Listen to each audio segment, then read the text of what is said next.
you can find more information about Edge on the website. That's libraryedge.org.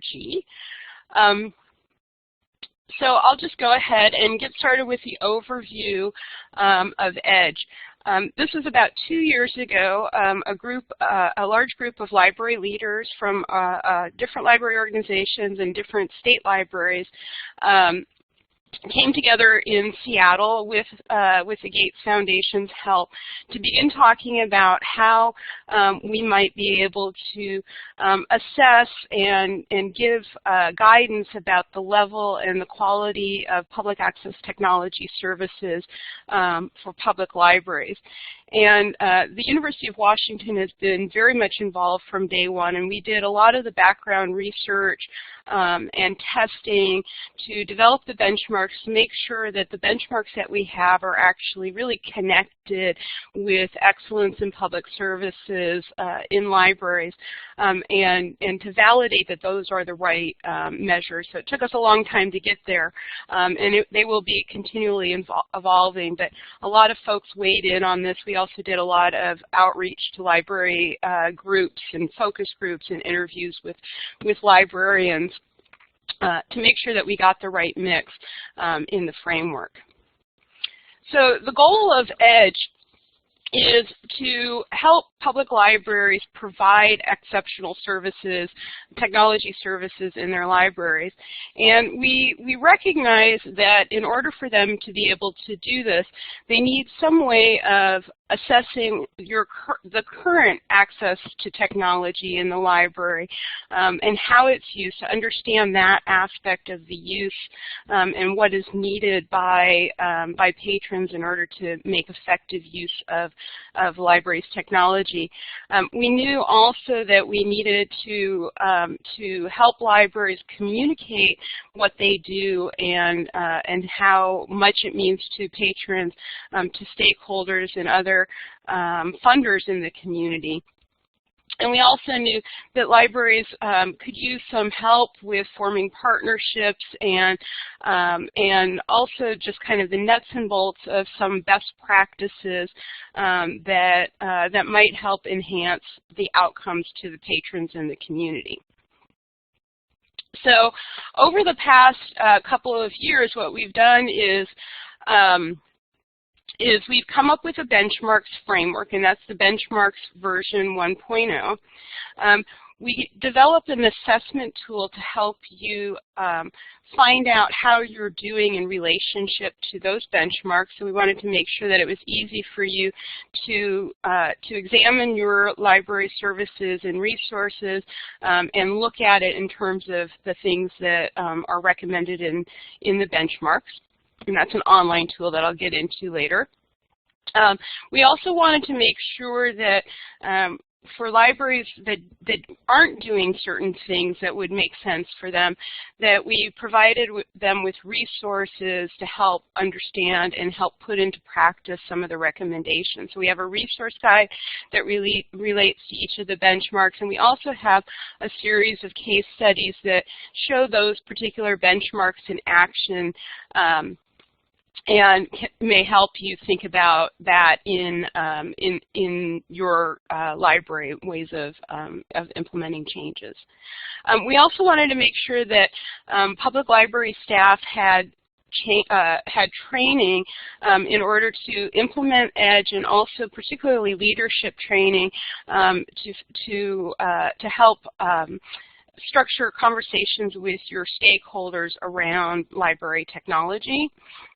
And then some concrete tools that you can use to go out and really engage with people about what the library is doing, and also what you need from them. This is important, what you need from them to make library services better. So we're trying to help you make the ask using the Edge tools as a talking point.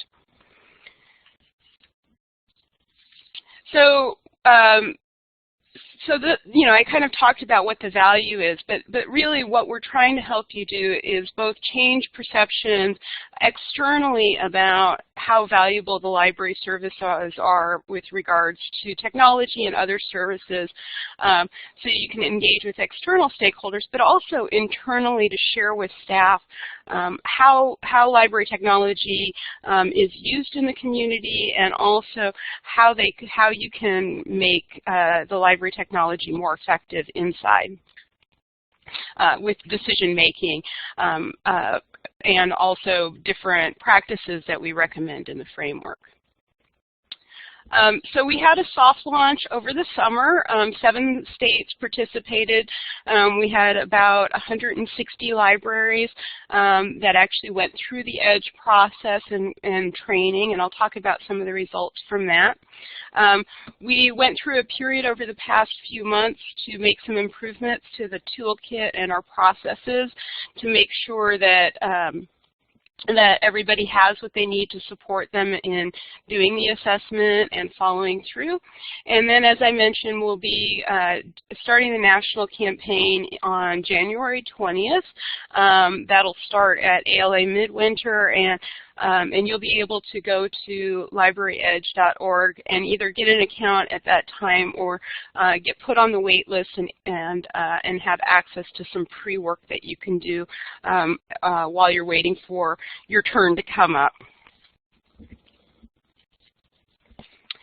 So as I mentioned, we did do a soft launch, and we had also some pilot libraries that we spent a lot of time with to observe what they did with the libraries' EDGE results and how they were able to use them in their communities to improve relationships and improve the services inside the library.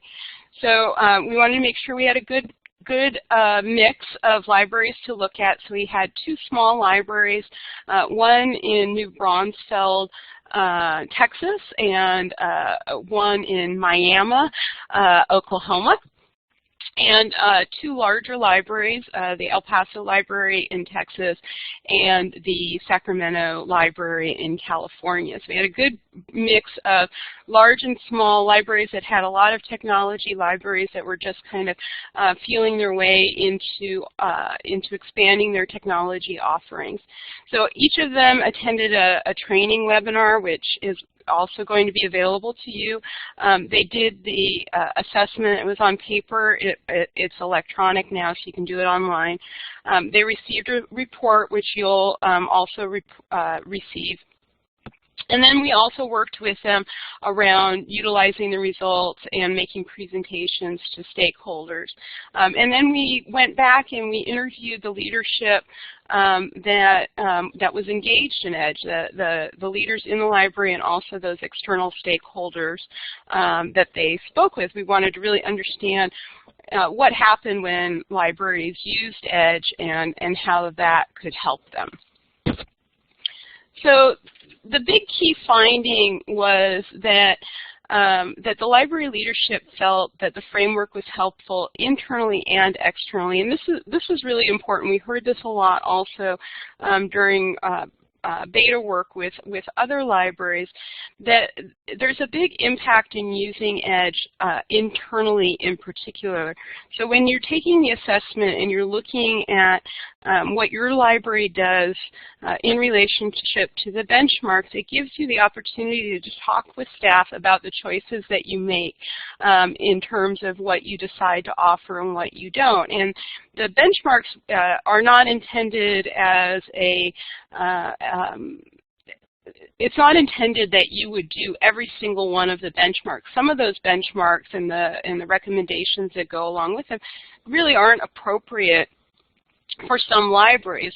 In a very, very small library, for example, it probably doesn't make sense to regularly schedule technology classes because there might just not be enough population to support a regularly scheduled. And so in a library like that, you might emphasize one-on-one help instead.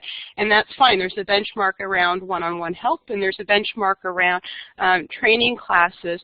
And the idea is that when you're looking at the benchmark, for example, with the training classes, that your staff is talking about whether or not it makes sense to offer those kind of classes. So we've heard from librarians all throughout this initiative that those conversations are just really helpful for staff to get together and make some mutual decisions that then become the basis for a strategic direction that everybody has bought into.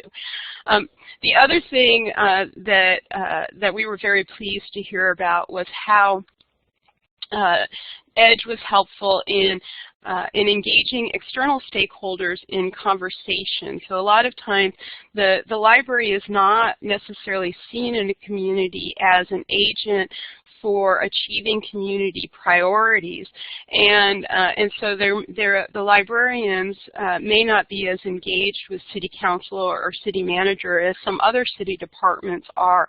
And so Edge is really hoping to help libraries kind of elevate themselves into an important change agent in their communities.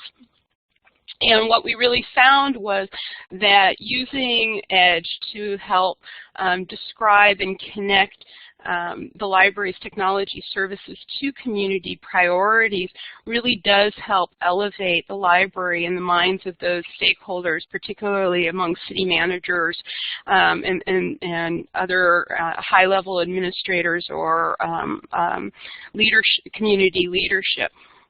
Really having this explicit framework that shows them how the library can contribute to community priorities opens the door to more thinking about how the library can participate, and creates an environment where the library becomes a key player in that, which makes the library stronger in terms of their funding and their legitimacy in their communities. So those are some of the benefits that libraries have experienced so far that we've observed. They've also gone through and made a lot of changes, which I'll talk about a little bit when I get more in depth with some of the benchmarks so you can see how it works. So we have developed a toolkit around the benchmarks to help you actually use it. So it's not just an abstract document, but it's something you can put into use. The benchmark framework, and these are where we kind of spell out what are best practices in library technology. They're broken into 3 areas. The community valued benchmarks have to do with the resources and services that you offer to the public. What the things that you actually do to help patrons achieve their goals and to contribute to the community priorities. The organizational management benchmarks have to do with how the library manages its technology, and it's some of them are pretty explicit in terms of things like the amount of bandwidth that you need to have available in a library location for patrons to use, things about how to manage your bandwidth, protecting patron privacy, those types of best practices. And then finally, there's a whole section on engaging the community and decision makers. And some of this is very specific to engaging them around technology, but some of the benchmarks are also more general about how to engage with the community. What kinds of activities do you engage in to assess the needs of your community, to communicate with the community around the services that you offer. And those are broader because we recognize that library technology is not the only thing that you do, but and that to support the organization as a whole and the technology within it, that engagement with the community is really critical. So the 11 benchmarks get broken down into indicators to make each of these sections more detailed and more explicit in terms of the best practices. So the benchmarks, which you see up there, one of the benchmarks, benchmark 3, is a goal. It's a high-level statement of a particular goal which we have created indicators to measure whether or not it is occurring. So benchmark 3, the goal is that the library provides technology resources to help patrons meet their needs related to personal goals and community priorities.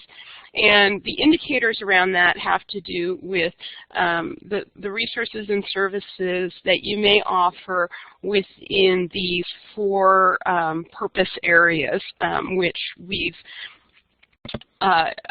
seen are really important for both patrons in terms of helping them become more self-sufficient, as well as stakeholders in terms of seeing the library services as important for the success of their community. So we have these 4 domains which we call indicators here, and then we get down to really the nuts and bolts. So how should the library be supporting the use of technology for workforce development and entrepreneurship to make it really measurable and to hit on some touch points that might indicate whether or not that has occurred, whether or not the library has supports technology for workforce.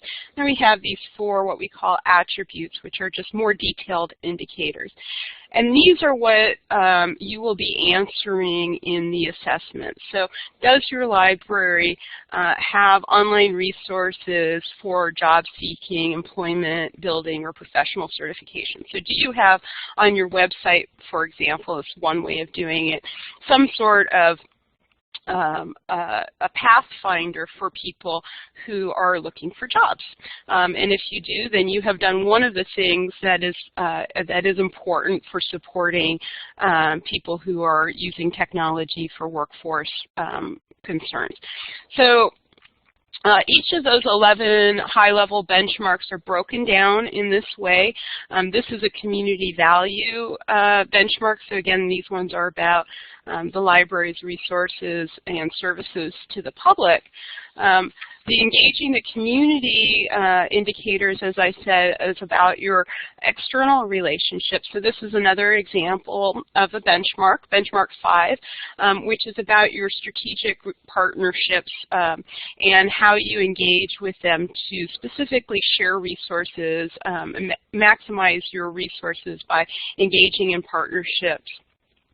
And amplify your value. So that's the high-level goal of the benchmark, and then you can see there are 2 indicators within this benchmark about how a library might go about doing that. And then within each of those, there's another checklist of specific items that we've established indicate that that the library is doing things towards those goals.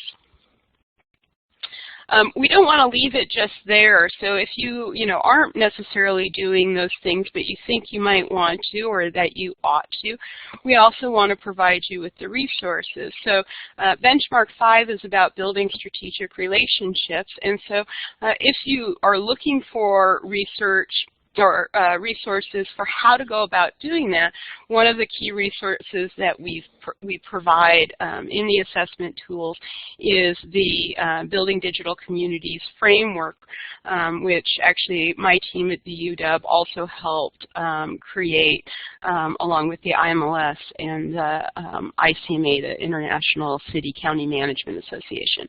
So this is a resource that if you wanted to engage with your community a little bit more deeply and build strategic relationships, this is a guide that can help you think through and plan for how to do that. And we have these resources for every one of the indicators. So for example, we recommend that one of the indicators recommends that you manage your bandwidth, that you prioritize traffic so that you maximize the amount of bandwidth that's available to patrons. And if you're not doing that, for some libraries that might be something you're not really sure how to do. So we have specific resources to show you how you would go about doing that in your particular library. This is, again, this is an example of a organizational management, those internal looking benchmarks to help you think through some of the administrative aspects of providing technology services to the public. And a lot of times, I'm sure you know, that's pretty complicated, particularly if you're working sometimes with a city or a county IT department that doesn't quite understand what the purpose is of offering public technology. We found that that these benchmarks in organizational management, as well as the public value benchmarks, can really help you engage with your city or county IT department to help them understand why this is important and how they can help you specifically improve the experience for patrons. We also, in organizational management, as you can see with benchmark 8 here, we also have benchmarks relating to how staff are prepared for helping patrons with their technology needs. And so we really are seeing, and as we talk to librarians, realize that there's a real need out there for library staff to be trained in how to help patrons with technology. That library staff need to all be engaged and able to do that, and that there needs to be some level of expertise for different levels of questions that your patrons might have. So one of the libraries that used Edge came to us to talk about how that benchmark affected them in their libraries. And so this is something, again, that you can think about if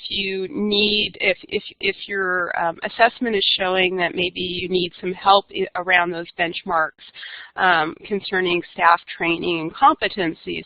This is a resource that you can look at and see how the Mitchell Community Public Library in Indiana responded to the assessment around benchmark 8. So they really dove into that particular benchmark, made some changes to job descriptions, made some changes to their training policies, and really experienced an improvement in how the library was able to respond to their community's needs. So again, we really wanted to make sure that we followed through all the way from the recommended best practices to helping libraries actually implement changes to improve what they're doing. So moving on to actually the nuts and bolts of how you would go about participating. We have developed an online tool that is your entry point into participating in the EDGE assessment.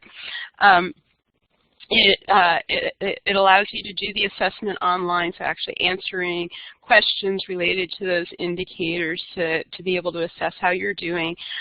It immediately provides you with feedback, so as soon as you are done taking the assessment, you are able to see the report of your results. And then we also have tools to help you prioritize what kinds of actions you want to take over the next year or so to improve your performance and make changes in the library. We also have built into it a state library portal that will let state libraries track which libraries in the state have taken the assessment, and also to monitor trends in terms of what libraries are reporting that they do or don't do. And that is really important because, of course, state libraries oftentimes provide resources across the board when there's a larger need. So the state libraries being able to monitor that, they might observe that there's a majority of libraries that aren't managing their bandwidth sufficiently, and so that might give them ideas about support to provide to the libraries through trainings like First Tuesdays and other programs. So you can go and to libraryedge.org, and you can see that you can look over the benchmarks. They are up there on the website, so you can see all of the details. You'll also be able to sign up for an account once we go live. Once you have an account, you will be provided with a dashboard, and that dashboard will take you through the steps of taking the assessment and putting to use the results. We gather some basic information about your library. We have that all preloaded with the IMLS data that's available annually, but because that information is often a couple of years behind, we just ask you to do a little bit of an update there. We also have a step where we're asking for some information about each of your locations. So if you have multiple locations, we'll be asking you about the number of hours that you're open, the number of devices that you have available, and the amount of bandwidth that you have coming into that location. And we have a guide for how to find out about your bandwidth. And the purpose of that information is specific to the benchmarks regarding bandwidth adequacy and the benchmarks regarding the adequacy of the number of hours the library is open and the number of devices. That's a measure we call device hours. And that is really important because you need to have both hours and devices in order to support public access successful use. You can have 50 computers in the library, but if the library is only open 10 hours a day or a week, then you're not offering a lot of access. So we've come up with a device hours measurement to help benchmark what that level should be. When you get to the point where you're ready to take the assessment, it will take you to what is essentially an online survey. We strongly recommend that before you actually do the online survey, that you go through the paper workbook to fill it out and use that as an opportunity to engage with staff. On the assessment,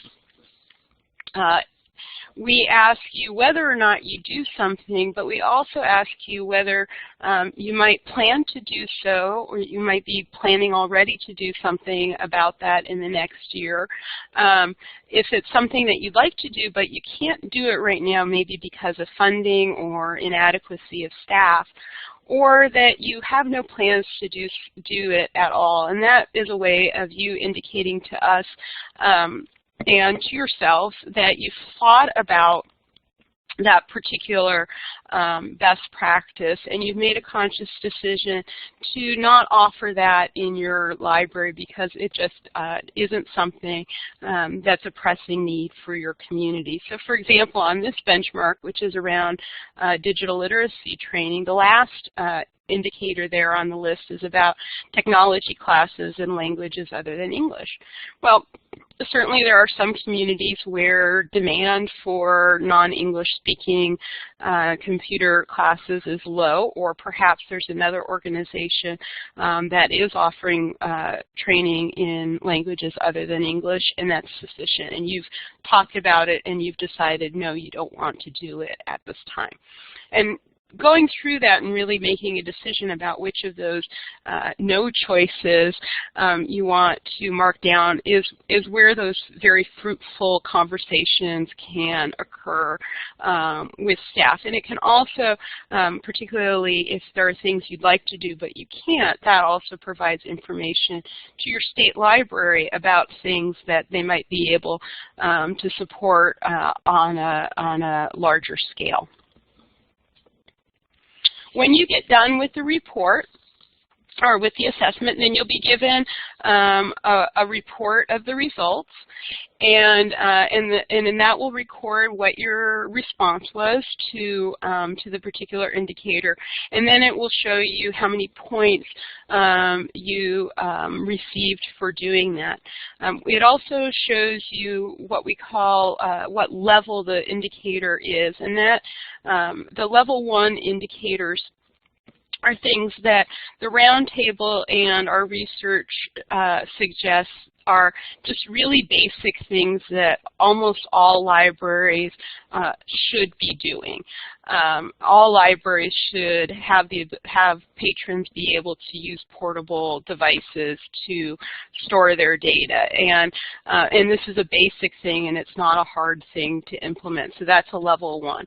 Level 2 things are things that may be a little bit more difficult to implement, or may cost a little bit of money, or may not be something that's very high priority in the community, or is something that its absence wouldn't interfere with a huge number of patrons being able to achieve their goals. The level 3 indicators are things that are, again, at a kind of a higher level that might take more time or money or expertise to implement, but are things that in some communities would be really important to offer, may really enhance the services. So this leveling of the indicators are there really to help you prioritize which things you might want to put on your to-do list for the next year. The points for the benchmarks for the entire framework add up to 1,000. There's 1,000 possible points if a library did every single thing that is contained in the framework. But we really don't expect libraries to do that. In fact, in many cases, a library that's doing that may not actually be responding to the most important needs in their community. It might want to be more discriminating about the kinds of services that they offer. In our research and in our previous testing, we are estimating that very high achieving libraries that are really meeting their community needs, that are really recognized as providing terrific services, are getting scores in the area of around 750 to 800 points. We consider that to be a pretty great score, although of course there's always room for doing other things, and there are certainly suggestions in the framework that might help you achieve higher. But what we're really looking for is libraries that are responsive to their communities and doing things to find out what their communities actually need. We will be providing people who are doing the assessment with peer comparisons. That will not be coming until about May.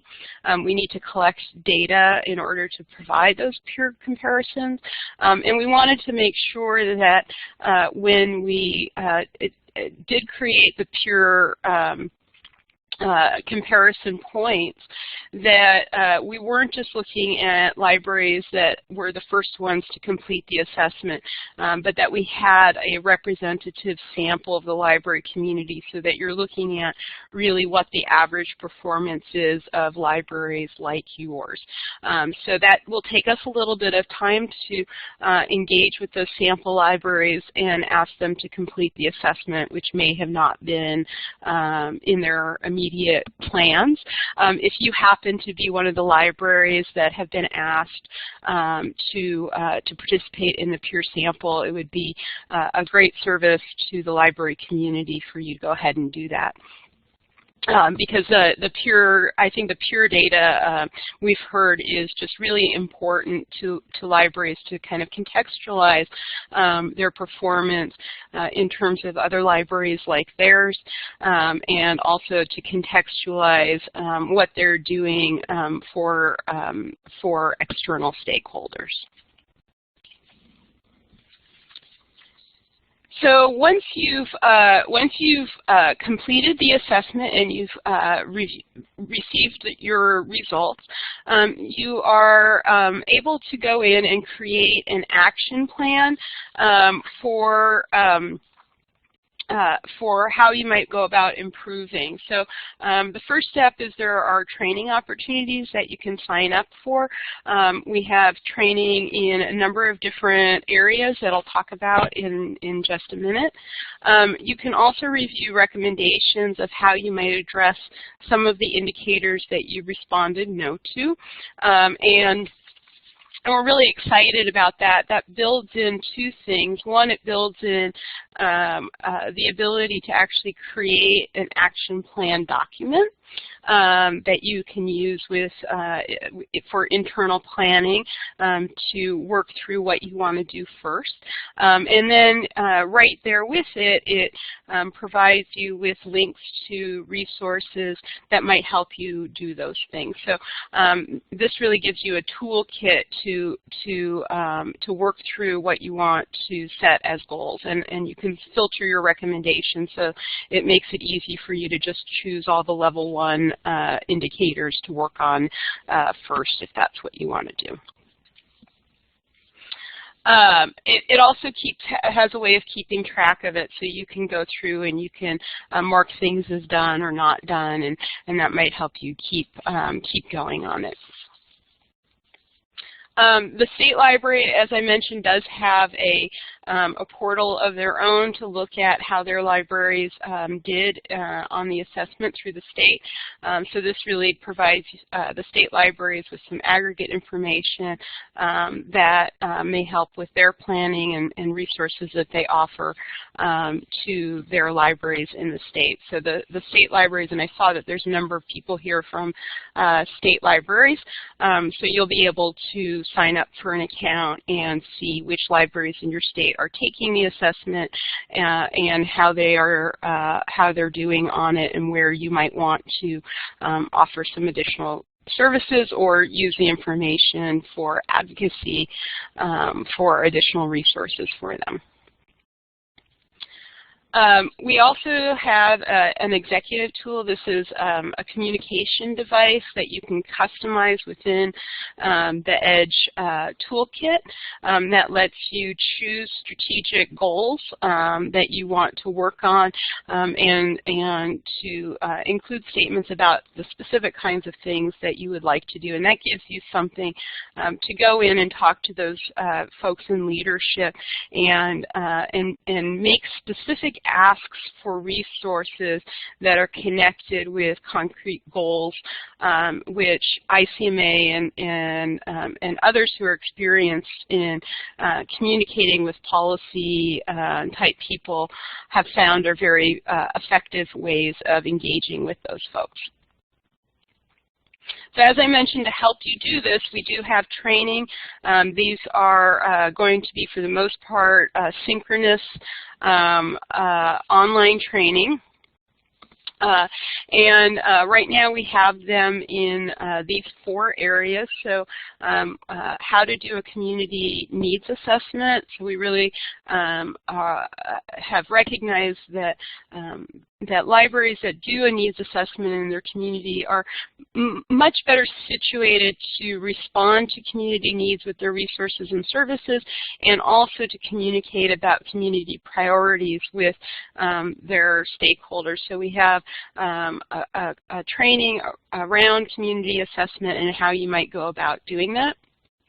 We have a training about technology management, so if maybe your library was struggling with some of those benchmarks in that area, we have training that may help you with that. And then also about advocacy and outreach, and specifically how to use your Edge assessment to do that. And then a general training on library leadership that focuses really on that that engagement with the community and that kind of reframing of library services as a critical piece of the local government implementing things that improve the lives for people in the community.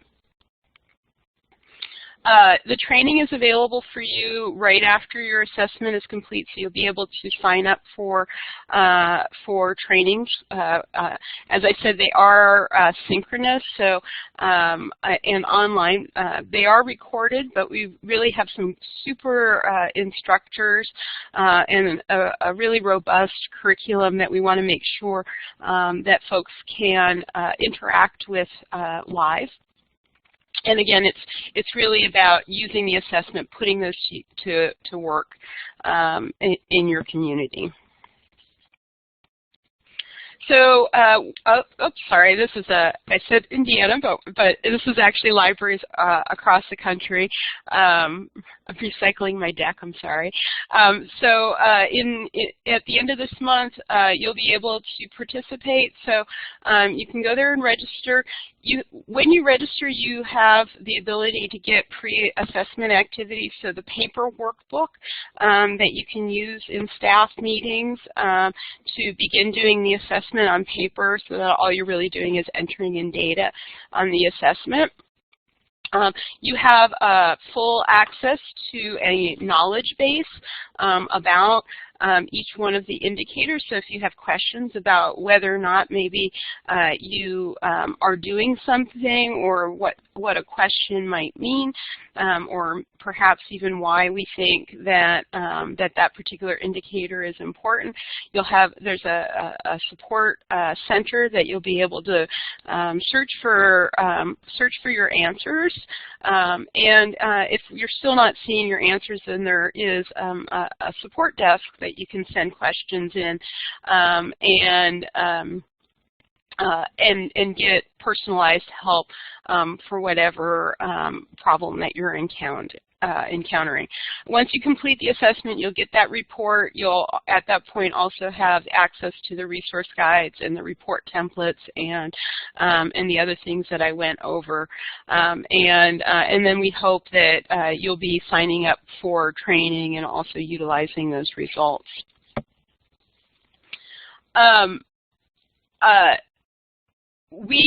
Of course, a lot of you know that I also have the impact survey project going on. That's also from the University of Washington.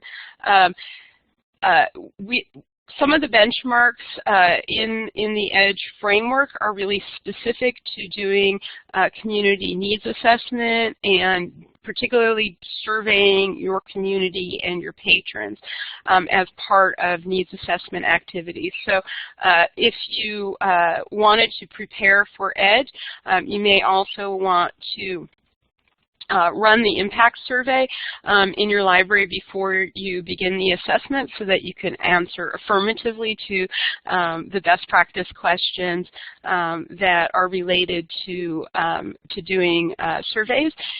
Additionally, impact survey provides you with some other best practices that are recommended in the framework. So for example, some of the benchmarks are about how you go about communicating with your community stakeholders. The impact survey reports give you some collateral, some information that may help you start those conversations. And many libraries have told us that's really helpful, to be able to go to the city manager with the results of their impact survey that show that people are using the computers to find jobs or to get health information and actually are experiencing positive outcomes. So the using impact survey can boost your EDGE score by at least 50 points and possibly more if you use the impact survey results to communicate with your community stakeholders. So if you need more information about Impact Survey, you can go to our site, impactsurvey.org. We've also done First Tuesday webinars about Impact Survey, and you can get those recordings either through our website or, I believe, through the archives at First Tuesdays. So it's a very easy way of surveying your patrons. It's an easy way to boost your score in Edge and also to give you some information that may help you actually implement the Edge recommendations. Say, Samantha, there is a question from Maddie. Yes. She says, are all states able to participate in Library Edge, or is it only for certain states? All libraries in all states are able to participate in Edge.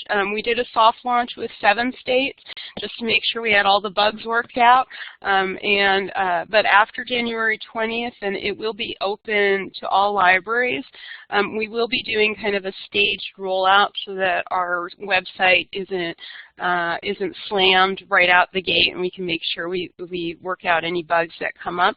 So there will be kind of a staging as people sign up when we release them, but any library can do that immediately if they want to. Any other questions? I'm happy to spend some time in a Q&A session. Questions about how the assessment works, or how you might be able to use it in your library. We will continue to be out there spreading the word about Edge, and there's certainly opportunities for you to sign up for training sessions about Edge online at the libraryedge.org website as well. Carolyn, any questions come to mind for you from the state library's perspective?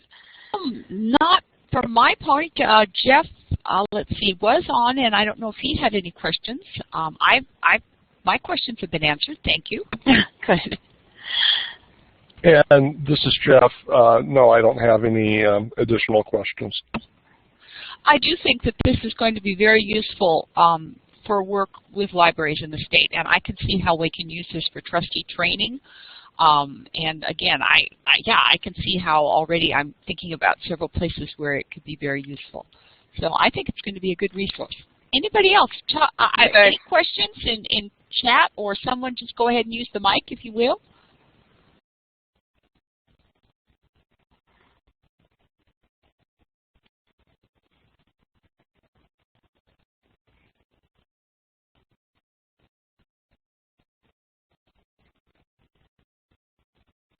I was going to say, normally this will be up and available for anybody who joined late or who had issues with audio.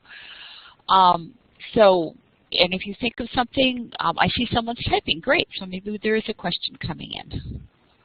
So, and if anybody wants to click their talk button and ask that way, that's fine too. Okay, Jackson says thanks. Thank you. Okay, any other questions or concerns or comments? One thing, how long is the impact survey going to be free? I remember hearing something that it was going to cost after a while. So if people wanted to participate in that assessment tool, they should get to it how soon? It will be available for free until October. So plenty of time to use it before you do the assessment. And we're working right now with the Urban Libraries Council, which is the lead grantee on the Edge project, as well as Web Junction to think about ways that we can bundle Edge with Impact Survey to make it a little bit easier. Edge will also have some sort of a pricing model in the next year, or starting next year, we anticipate. But they're more focused on engaging with the state libraries around licensing models than with individual libraries. Okay. Any other questions? Okay. Jeff reiterated that down at the bottom. So again, we thank you for your attendance. I imagine that we can get to you if we you know, I see a lot of at. If you have additional questions, I'm sure Samantha would be glad to answer them on an individual basis at a later time. And so we thank you for your attendance and hope that you will continue to find this continuing education series useful. So thank you. Thanks for having me, Carolyn. And I'll call you right after. Okay. In just a moment or two. Thanks. Okay. All right. Thanks, everybody. Bye-bye. Bye.